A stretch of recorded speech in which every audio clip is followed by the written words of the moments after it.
I heard you mention second chance. I hate that term because a lot of times it's the first chance. When you look at whether somebody's incarcerated just for being in the wrong situation or the color of their skin or where they grew up or different things like that, this could be their first chance to actually ingest education and figure out a career path and understand things that are actually available to them instead of looking at what was just kind of in their neighborhood.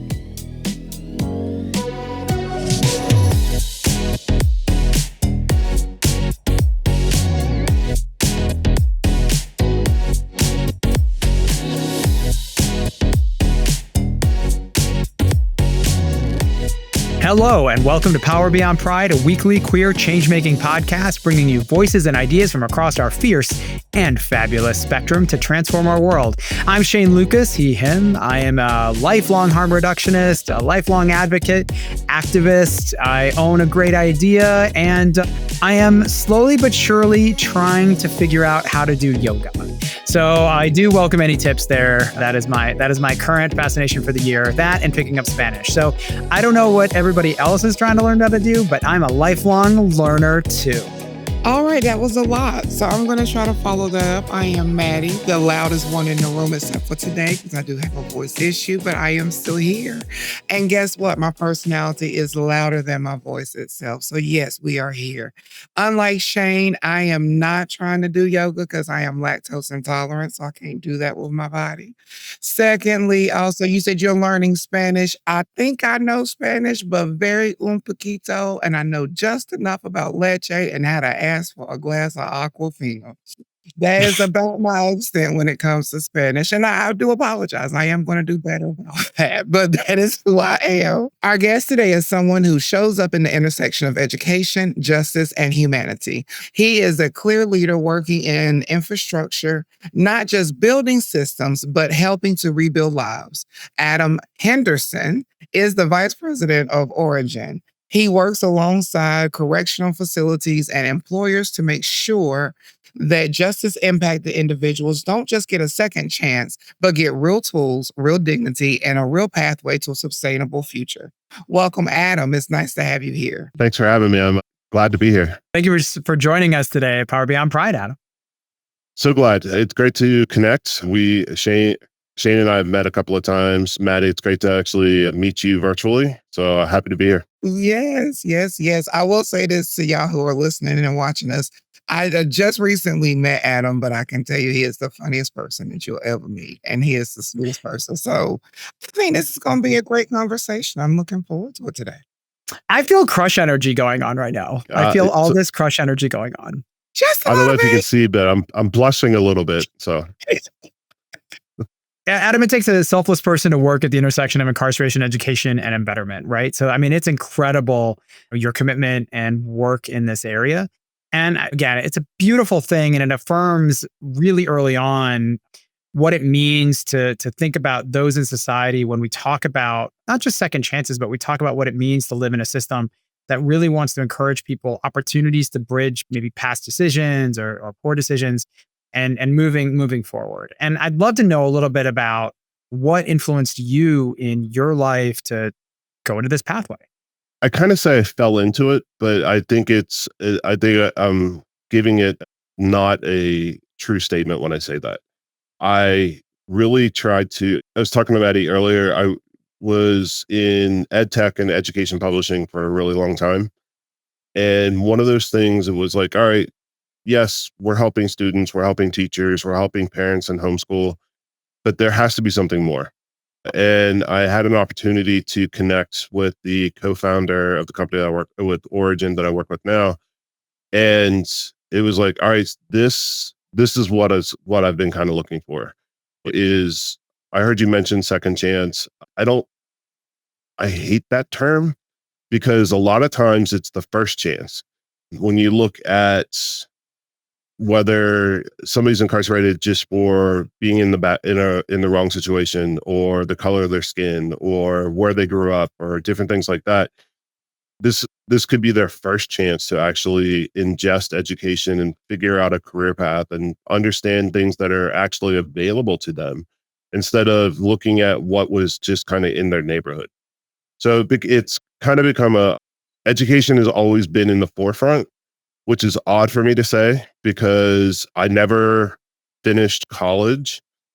I started and stopped my undergrad for many years, but it was until my mid 40s that I was able to find an executive MBA program to where I was able to do an MBA program in 12 months because I always kind of felt I had that thing lacking. But yeah, so it's always kind of been education has always kind of been, I've seen a path to what an individual deems as successful. We shouldn't judge what they think is success. So that was a lot. So No, but you're right. I would definitely say that goes back to the old cliche, those who can't do teach. So don't be upset that it took you so long to finish your undergrad. I think in all honesty, we put a lot of emphasis on that piece of paper. We put a lot of emphasis mhm, on that degree, but in reality, I had a friend break it down to me the other day, and I actually had to agree with him. He was like, college itself wasn't just for the education; it was for the experience and the networking. And I had to agree with him. I'm like, there was a lot that I learned in college, but then there was a lot that I learned in college. 100%. So I think that that doesn't necessarily come from going to school. I think anybody can get that same type of learning in everyday life. But I do want to go back and touch on something because you made a comment about the education part. So it sounds like you have a bigger connection with education. So what got you into education and what made you an advocate for education? I kind of fell into education at the very beginning. So when I lived in Baltimore, I worked at big box retail and I got tired of kind of the grind. And so I found a small education chain that sold materials to teachers and schools and parents.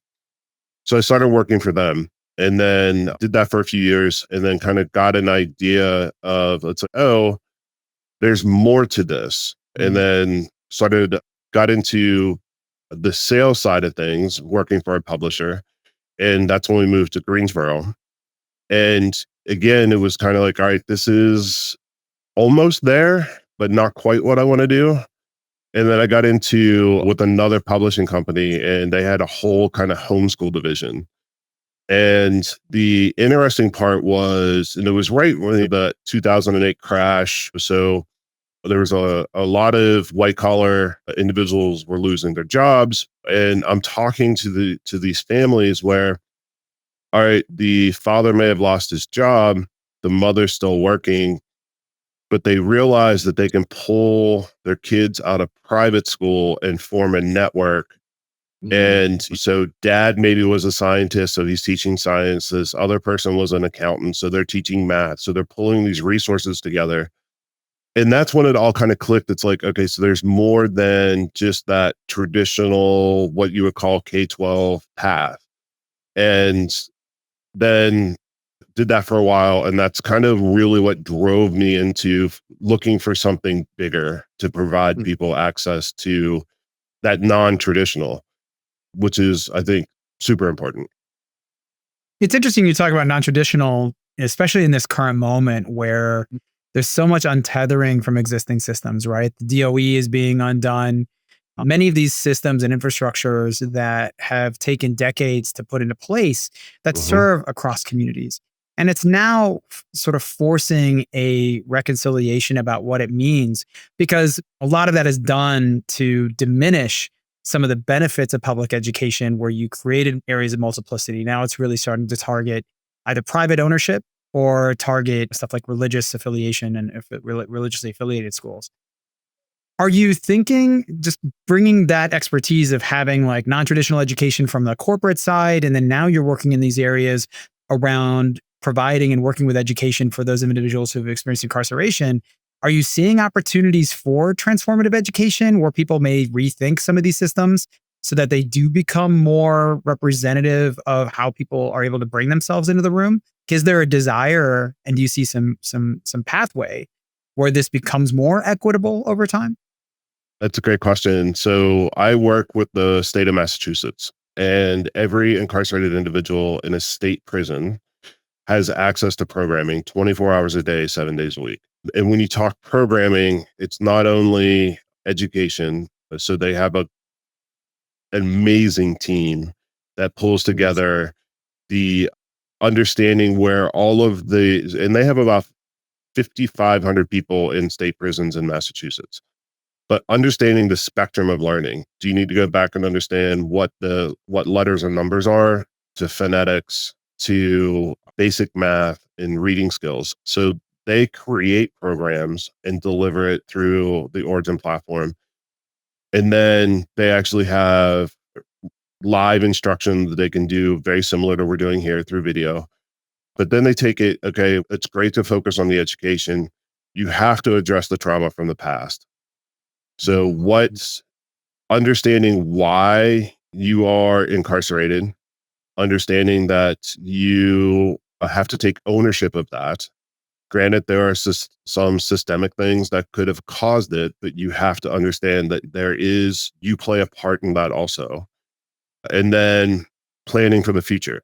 Mattie mentioned, I think it was Mattie that mentioned about college. We had a generation, almost 2 generations that we pushed into post-secondary, into college and university, and not into the trades. So there's a huge gap coming, and it's coming fast. So understanding that you can make a great living getting your hands dirty, working on plumbing, working on HVAC, mechanics, and different things like that.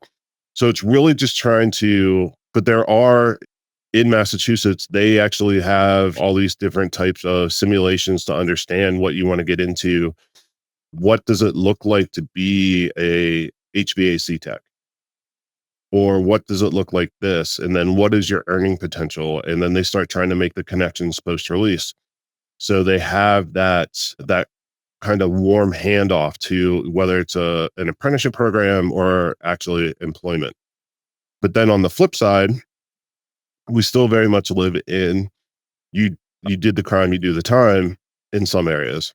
So it's okay, well, excuse me, you don't get access to anything unless you can pay for it. And then, so it's the spectrum, and you can highlight these really powerful programs that are happening, and they're seeing the recidivism rates drop, and you're seeing employment gains, but then you also, on the flip side, you can see where individuals just struggle, and it's the constant cycle. It's like, all right, you're released, I'll see you back in 60 or 90 days.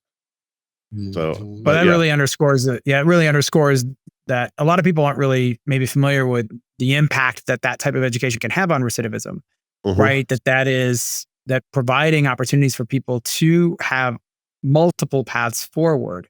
Because as you said, many people who have experienced incarceration or other stigmas in society sometimes feel like there aren't opportunities. There's only one path. When they try to go for traditional paths, if you do have previous incarcerated experience, and again, queer people experience this from homophobia and transphobia, people who are incarcerated have histories of incarceration, experience these types of stigmas.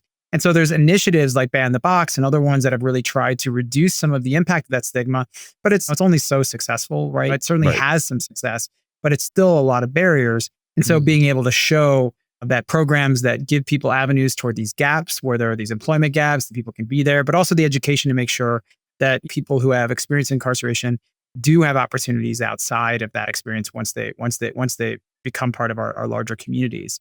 We're going to take a very short break right now. We're going to come back. This is a great conversation with Adam Henderson, and here with my wonderful co-host, Mattie Bynum, and we will be back in just a moment.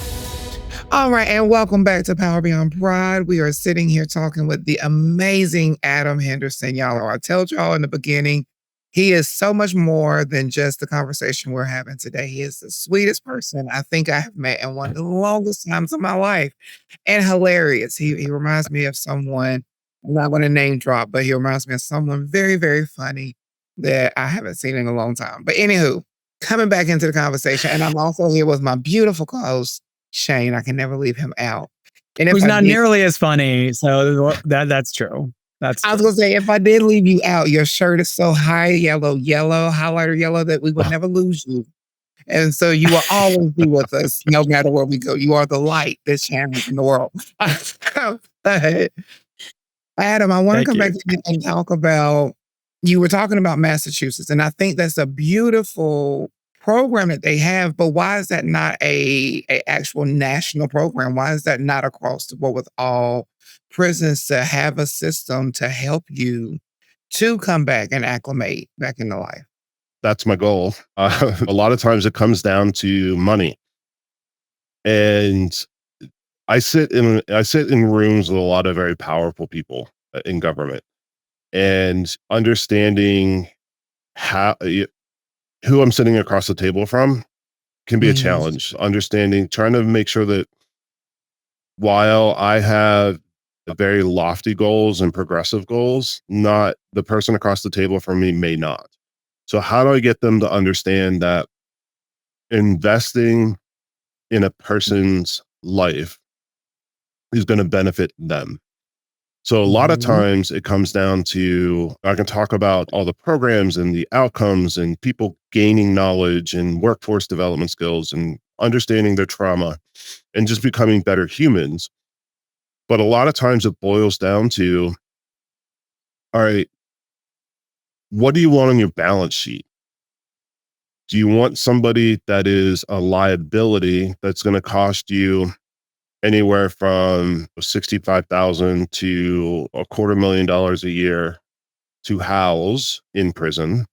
Or do you want to actually spend money and rehabilitate that person and give them an opportunity to be successful and move them from a liability to an asset on the balance sheet? Because they now become, not only do you not have to pay that yearly cost of incarceration, but they're now tax paying citizens. But not only, and it's interesting, I made that to a comment to somebody, and they're like, we don't have state income tax. Okay. You still pay taxes. You have sales tax, you have a tax on all of these different things, but we're seeing change.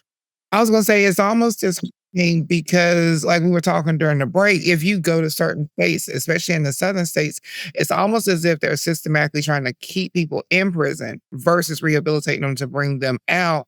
So in that and with that segment of incarceration, how do you push back, or what can we do to push back to stop things like that? So let's talk about Tennessee. Mhm. So a very conservative state. We I've worked with the Department of Labor in Tennessee, and understanding that they need to provide adult basic education through, so that early literacy and numeracy to a high school equivalency, so like GEDs. But so they need that education piece. But then there was the workforce underlay. So the Governor Lee in Tennessee, is huge on workforce development. So he greenlit a program for all the county jails to have a unified program through Orijin to deliver the education and workforce development. And there's about 25 or 30,000 people that cycle through the jail system in Tennessee every year. But when you have huge projects happening like Ford Blue Oval City in Western Tennessee, where Ford's coming in to build a manufacturing plant, but they are also building the city all around it with all the resources. So you need labor, skilled labor to do all of those things. You have the new Nissan football stadium being built. You have all of these different projects, and the the leadership in Tennessee were able to see we have this gap of potential people to work. So I was at a conference and somebody gave me a new term. Instead of second chances, this is now hidden talent. So looking at people that were experiencing some type of incarceration, that is hidden talent that is not being counted in the pipeline, but they can now point to, we have this population that has just been through electrical programs. We need them here. This Mhm. group has just been through IT programs, and we need coders and different things like that. So looking at, that's how a lot of times I have the conversations with more conservative areas that are not willing to really invest, is labor data is public information. So what do you need X thousands of people doing this work by this time. What are you going to do about it? I was saying, with that in mind, when you think about, I guess, obviously this impacts your workforce and your labor movements. Can you share a bit why queer people might be looking at this with more seeing the value of what queer liberation means in this context? Because I think a lot of people don't recognize how many people who've experienced incarceration, oftentimes, as you mentioned before, some having to do with systemic reasons. Obviously, there's a strong history of queer people being incarcerated for a variety of contexts. Can you talk a little bit about why our large queer community should be looking at these issues and really doing so with an eye about what it means to think about how we treat those who have been incarcerated and what it means to have that path to be out in general populace? There's a huge stigma when somebody reveals that they are incarcerated. They have been incarcerated. Very much so. A lot of times when you reveal that you're queer, trans, gay, whatever, there's still a stigma depending on who's in the room. And that is, I try to navigate some of those conversations when I'm sitting in the room with different people. It can be a challenge at times, but when you're looking at the vast number of people that are currently incarcerated or formerly incarcerated that are queer or even heterosexual or whatever, that whole spectrum, we should all be able to relate to, because we all have had a challenge at some point in our lives based on solely on who we identify as or who we love or who we have in our circles. And I think this may be slightly controversial, but I think there's a level that people reach, whether you're heterosexual, queer, or whatever, that we begin to look down on people that have less than. And I think we're experiencing that in this country right now. And I think we all will benefit across the spectrum to take a step back and say, at any wrong decision, that could be me.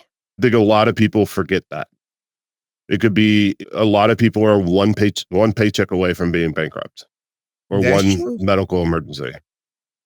Well, I guess it brings me to another question that kind of tags on that. In the way we talk about individual choice versus systemic oppression. And I'm curious your thoughts on this, is because oftentimes when we're talking about incarceration, when we're talking about punitive practices, we're often looking at the conversation solely from you as a human being have made a poor set of choices, and therefore this is your personal value system. And society is structured in such a way as to penalize those differently depending on your race, your gender, your age, where you live, your education level, all these different things we talk about in terms of privileges. But the punitive system has used that over the years, right? Those distinctions to then determine what level of punitive practice they're going to employ, right? So whether or not somebody is found carrying some marijuana, for example, has just historically and numerically demonstrated the distinctions in that. Do you find in the conversations when you're talking about changes in carceral practice and opportunities, there's still this conversation about the system is just fundamentally stacked differently? Then we're oftentimes only talking about it as like this is about a person's value and their choices. And somehow this happens independently, that they don't live within a larger system that fundamentally wants to see that recidivism low. Like that we end up releasing people once they serve their time. They've technically done our national contracted agreement in terms of what that response to that crime might entail. And then we put them back in a system where there are very few choices. There are very few opportunities. There are very few things. And then we say they were just meant to come back into the prison system, where the reality is we haven't really changed any of the system they originally were in the first place. And so what are the other options? Because you take somebody, for example, who may want to go out into the world with another set of choices, but now their employment choices are limited. They're put out back into the general populace with little access to housing, resources, all these different things. And so it's hard to change that recidivism. And I think for queer people, this is really resonant because a lot of trans people of color, a lot of individuals who oftentimes are not able to access family or resources or are facing systems that they come into contact with and don't get that opportunity. That then once they're out of prison or out of jail, if they are again, put in for a variety of different reasons. None of the systems are set up for that to change. Yeah, and if you're queer or trans, or depending on your charges, you're now labeled as a sex offender. Mm. So that brings a whole nother set of barriers, because you can only live within very limited areas. A lot of nonprofits won't help individuals that are registered sex offenders, because that limits what else, the other help that they can give to others.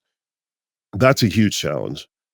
When you talk about being released on parole or you're on probation, the biggest cycle of reincarceration comes from infractions on parole or probation. It's not that they're going back out to do another crime. A lot of times it's they can't meet their parole officer. They don't have the transportation. They can't afford the fees that they have to pay while they're on parole or probation. They don't have the family connections to be able to have stable housing. So that's an infraction. So you're going back inside. But there's this state of Iowa is doing a great program on trying to reduce those infractions by using technology. There's a lot of cornfields in Iowa. So instead of having people drive hours to meet with their parole officers, they're using technology for those live check-ins. Okay, so Shane, I'm randomly going to call you and see and make sure that you're actually at work. I need you to fire up your video and spin your phone to make sure that you're where you're supposed to be. And that comes a valid check-in. So looking at doing the same thing, it's the different definition of insanity, doing the same thing and expecting different outcomes. We're seeing cracks across the country where states are looking at, why are we spending all this money and we're not seeing the outcomes that we want or deserve? So they're looking at alternative ways to do it. But sex offenders is a huge concern, and that is a void that a number of people just don't want to touch. And it's unfortunate, because you can be labeled a sex offender for the most minute charge. I was going Everyone to thinks, ask you, can you talk about that? Because a lot of people don't realize that what can actually get you landed on the sex offenders list. yeah, thank God I grew up in a time where there was not technology, because there's no video evidence.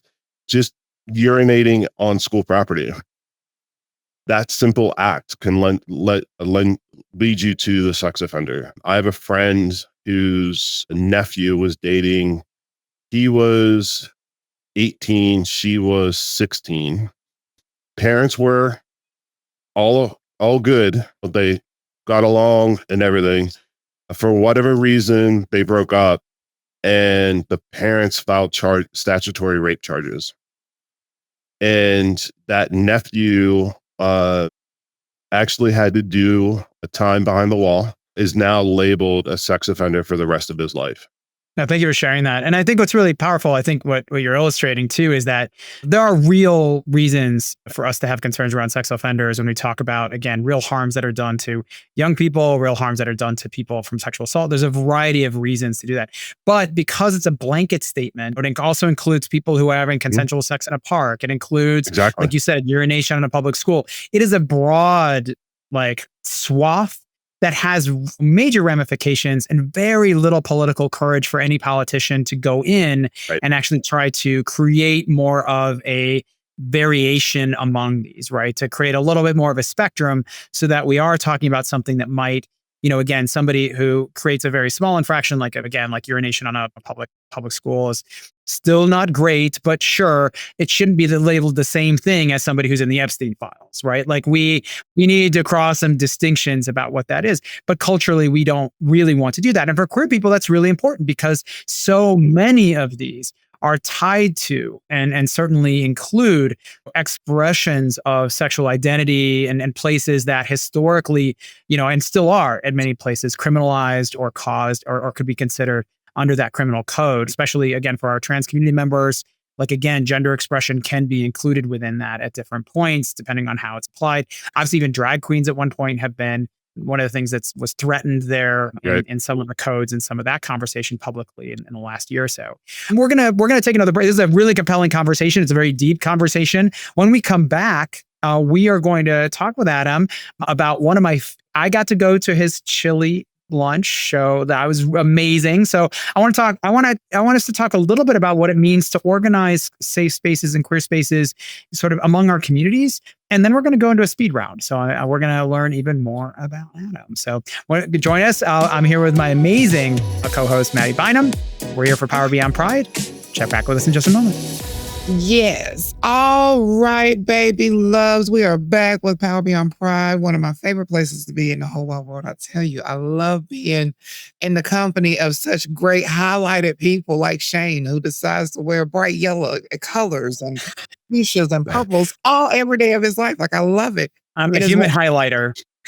Yes, human highlighter. That's a good thing because you highlight things in life that need to be pointed out. That's why you are an Power Beyond Pride. Yes, we love that. Okay. Don't ask me to repeat it because I can't say it again. But real quick, before we go into our speed round and talking about chili dinners and being inclusive, I do want to take a quick moment to point out real quick. We are having a conversation about incarceration. I need people to understand that while this conversation, yes, you may not be incarcerated or someone in your house immediately may not be incarcerated, but 1 in 6 people incarcerated are trans. That's 16% of the incarceration population. And within the trans population, and they're 47%, 1 in 2 of them are Black. That's something that really bothers our community. Just 40, let me make sure I have this stat correctly because I said it correctly. 33 to 42% of all population incarcerated identify as some form of LGBTQ plus in our community. It's absolutely powerful, and it's important to note when we talk about liberation and queer liberation, we are talking about liberation for all. And again, and Adam, I'd love to hear your thoughts and in your own queer journey and really kind of your impact as a queer person doing this work, like how these organizations really understand that number and why. And how do they see affirming spaces? Is it an important value for a lot of them? I will say that it depends on where you are in the country. I've been in jails across the country where they've actually created specialized units.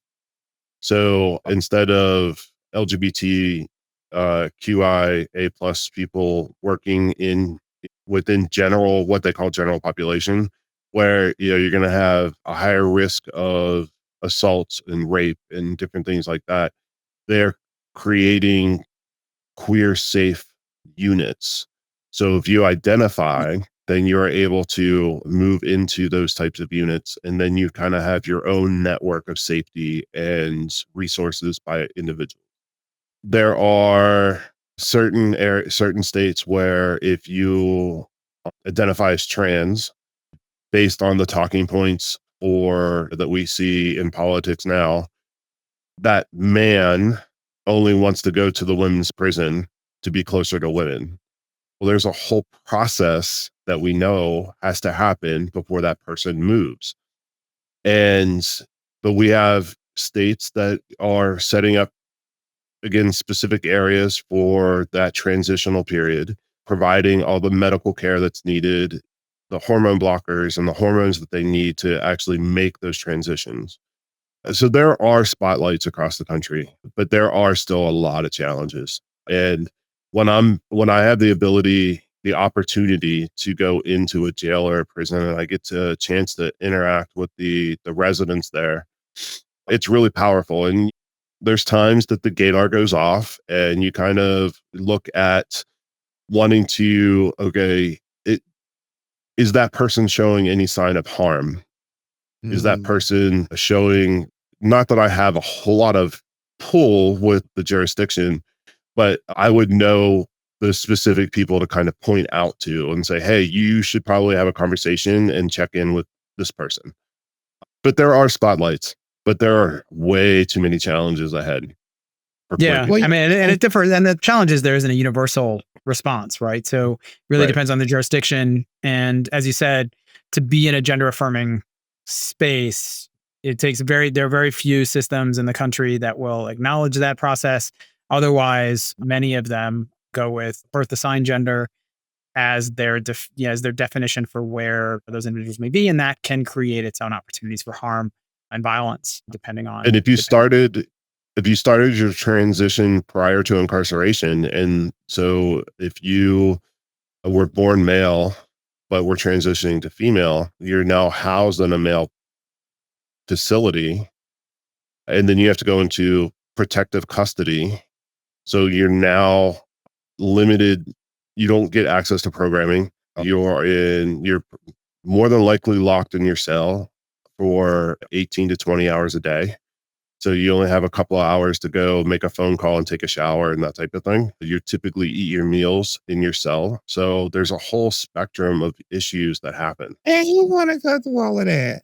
Let's be honest. If I was to go to a men's prison right now, I'd make jokes that it would be a holiday. I really do. I tell people all the time, honey, you can't spoil my good time with that. Like, I'll tell people all the I used to make jokes and say, hey, send me to prison, honey. It's a vacation. That's a lot of cock, and I enjoy all of it. Like little things like that. Those are things that we make fun of and we joke about. But in reality, do I want to sit by myself for 18 hours in a 5x5 cell or a 9x9 cell? I already got to Mhm. eat shit food, and now you're going to put me in a room by myself. So now I can't even comment about the shitty food with somebody else, you know? I Right. think And then we there's real violence and real assault. There's real reasons to be on. So again, I think this is again, and I know we'll move on to another topic here in a minute, but it's important to note that it's a real space of violence. There's real Mhm. repercussions, and a lot of queer people, as we talked about before, I shouldn't say a lot, but a number of queer people who are facing those challenges are doing so in ways that are not related to what we would consider, again, violent assault or criminal. Like the way that they're being entered into the system has to do sometimes with their queerness and just simply an application of homophobia, transphobia, an application of the system that is not equitable. And I think that there's a real reason queer people need to think about how they're invested in that type of carceral revision, because the systems just aren't good for our communities. They're just Mhm. not good. I agree it is not equitable was the fact that I didn't get a bowl of chili from this said chili Right. day. Yeah. Everybody's So supposed we to want be to talk a little bit about creating community spaces and that what it means to on your work. Adam, every day you get a chance to do some good, really thinking about ways that create opportunities for individuals, but also in your personal life. You've created. I got a chance to go just this last weekend to a chili afternoon that was just great. Had a lot of community members from those in the community, but also people outside the community. Just really kind of a neighborhood event. And it just got me thinking that was really powerful around what it is to build spaces where we are getting more people to come together with very different lived experiences. And I'd love to hear a little bit about the genesis of it. And then again, what brings you joy in that? So as we call it Chili Fest, and my family started it decades ago in Pennsylvania. My mom and my stepfather had a rather large piece of property outside of town. I grew up in a small town of less than 500 people, but they had this property, and they would do it in October on the first day of squirrel season. Not really sure why, but there was no squirrel in the chili. was That's But that? it unfortunate. was I was kind of hoping that's where this was going, to be I was honest. those like with uh, cornbread and chili. That's a good meal combined. That's fine. I'd eat yeah, it. it was just a kind of like a community event. There was a lot of drinking and drugs and that type of thing going on. My stepfather passed away, and then my mom was doing it for a little bit, and then we were going to try to do this rotating through the family thing because my brother would maybe do it, I would do it, my cousins or something like that. For the last 10 years or so, I've been the host.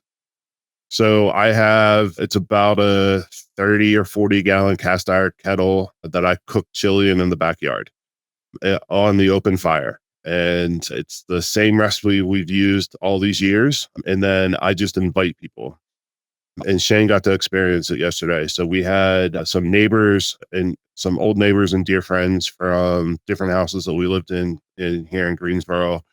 And we've had just friends that we've met. So there were a wide range of ages, a big spectrum of personalities.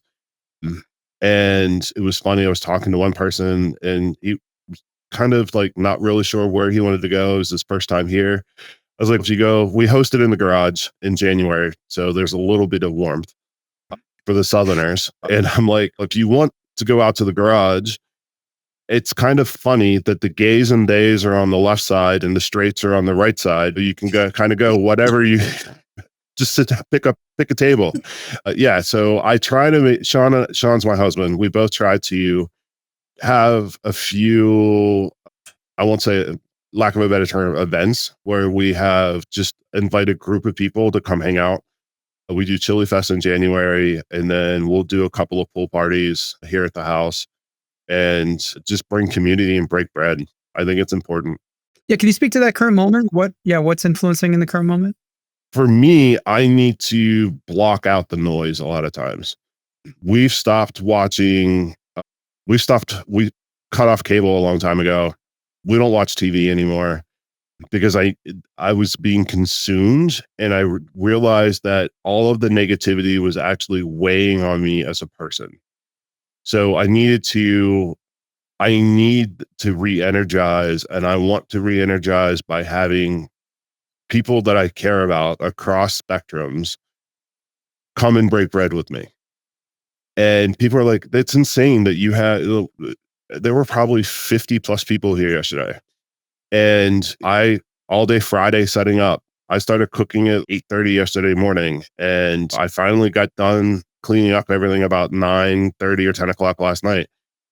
But I had the best time because I got to bring everyone together and just get hugs and feel the love and being able to just be community. I must say That's powerful for me. Yeah.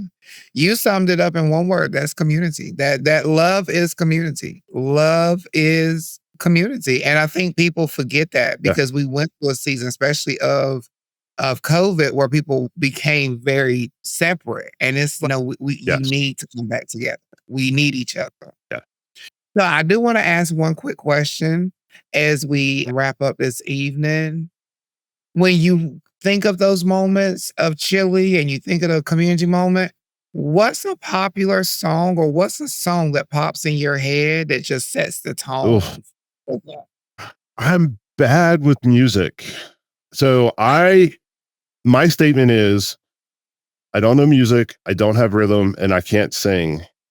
Those those gay genes skipped me. So I'll be honest with you, like this past summer, we had what we call Gay Pride in Julian. So we have just a bunch of people come over and do a big swim party in June. And I put on like Queerity's 2024 playlist, summer playlist or something like that. And for me, music's a spectrum. It depends on my mood. I have to have music in my office where I am now. I can't tell you what's playing, but I have to have that noise. But I'll walk in, it's like, all right, today's an 80s hairband day. Or today is I need EDM, or I need classic rock, so it's a spectrum. So I can't name one song. Sorry. And that's a long-winded answer. Okay, but it leads us into a good round of quick Q&A, because now we're gonna throw out some stuff. And you can't think about it. You just got to give us your first answer. I'm gonna kick in. So all right. I'm going to start with, what's a book you pretended to be reading or actually loved? So I just finished Kamala Harris's 107 Days. Absolutely amazing book. Was it not good? Oh my God. Yes. I'm going to see it. I got tickets to see her in Greensboro. An amazing book. Now Mattie's going to have to sit next to you. You know what? I'm just going to go to my next question. What's your favorite comfort food other than chili that you like at home? Ice cream. Can't go wrong with that. Yep. Any flavor? Usually the higher sugar content, the better. So So you like moose tracks and Rocky Road. There you go. know? Yeah. Then you throw a little extra peanut butter on top, and yeah. So. Now that makes me want to go get some there. All right. The last thing that made you laugh out loud, other than my face. The conversation prior to starting this with Mattie, and it's not a negative thing. Just being able to, I've heard a lot of great things about Mattie, but being able to virtually meet her and connect with her. And I think she's an amazing spirit. And I can't wait to put my arms around her and give her a big hug. I just want to second all of that. All of that. Y'all are some really sweet, wise asses. I love y'all so much. Okay, look, we're cut on time, so I got to keep going. I can't even. Thank you. What's one thing people always assume about you that's not true? That I'm straight. Hot damn. Do you love it or do you hate it? I use it to my advantage when I need to, especially in the business world. All right. Mm-hmm. What is your go-to self-care movie when life is challenging? Still Magnolias. Oh. I wear a size 7. Right. It feels so good. I buy a Southern Belle out of Pennsylvania. Go get that. Sean and I will actually quote lines to each other at times. So I love it. Okay, what's one line? Give me one line. I want one line. What's your favorite line out of it? I'm going to paraphrase it because I can't remember. You put me on the spot, but we should sell t-shirts because everyone wants to take a whack at Weezer. I hit Weezer. Yes. I hit Weezer. We're going to sell t-shirts. I hit Weezer. Okay, sorry. My wedding colors are two beautiful colors or the most beautiful blush and bashful. Her colors are pink and pink. So like they sprayed the whole church now with Pepto-Bismol. That's what. Right. Exactly. Yeah. Okay. Last question. What does Power Beyond Pride mean to you? To me, I want to push and have the uncomfortable conversations when I'm able to. I recognize my privilege as a white male, and I want to make sure that I am clearing the path and opening the door for others. I think everybody can look at their history and see that it was not a straight path or there were not rocks in the road, but you need to respect your history, and you need to understand and respect others and the lenses that they bring to where they are today. And I think as a white male, we should be clearing paths for people to, again, whatever they deem as success, but help them be as successful as they can be. And I think white males, and this is going to be could be controversial or whatnot, but I think white males in this country have not done that historically. And it is very powerful to be in a room with a lot of government leaders and try to navigate that conversation. So thank you. Well, so tell us, thank you very much for being here today. And again, thank you for sharing that. Where can people follow you and your work? So I am on LinkedIn, Adam Henderson there. And then we are Orijin.works is the company that I work for. But I'm always open to have a conversation. Feel free to hit me up on LinkedIn and let's try to change the world together. That's awesome. And Orijin is Orijin for those of you following that. Good call. Works. Absolutely. No, it's fantastic. Doing incredible work. That's Orijin.works. It's a really great, again, a really great program. I thank you so much for being here, Adam. It means thank the you world. For having me. And thank you for sharing your thoughts, sharing this insight. It's incredibly powerful. We hope you'll come back and join us again. Happy to. Thanks for having me. I've thoroughly enjoyed you. I do want to say that hug is coming. Most definitely. Yes, sir. With a bowl of chili, hopefully, because I love my chili. Okay. Right, we can make that work. Amen. I'm right there with you. I'll bring the cornbread. I got you. I am Mattie Bynum, one of your amazing hosts here at the Power Beyond Pride team. And I love doing what I do so that way I can make sure that y'all are staying informed. You can follow me on Instagram at Mattie Simone 737, or you can follow me on Facebook at Mattie Bynum. I am the other co-host, Shane Lukas, and you can follow me at agreatidea.com or shanelukas.com. And I'm so glad to be here with both of you today. It just means the world to me. Remember to subscribe and get your friends to subscribe to Power Beyond Pride on Spotify, Apple Podcasts, or wherever you get your podcasts, and check out our site at powerbeyondpride.com. And Power Beyond Pride is a project from A Great Idea, a queer-owned design and content agency. Learn more about them at agreatidea.com. This episode is produced by Shane Lukas, that'd be me. Mattie Bynum is the project developer. Our editor is Jared Redding with support from Ian Wilson. Hi, Ian. And we are both part of the podcast Awesome Team here, me and Shane, and we invite you to send in your questions and comments to powerbeyondpride.com so we can answer them. Check out our new episodes each week, and we look forward to queer change making with you next time. Thank you from all of us at Power Beyond Pride.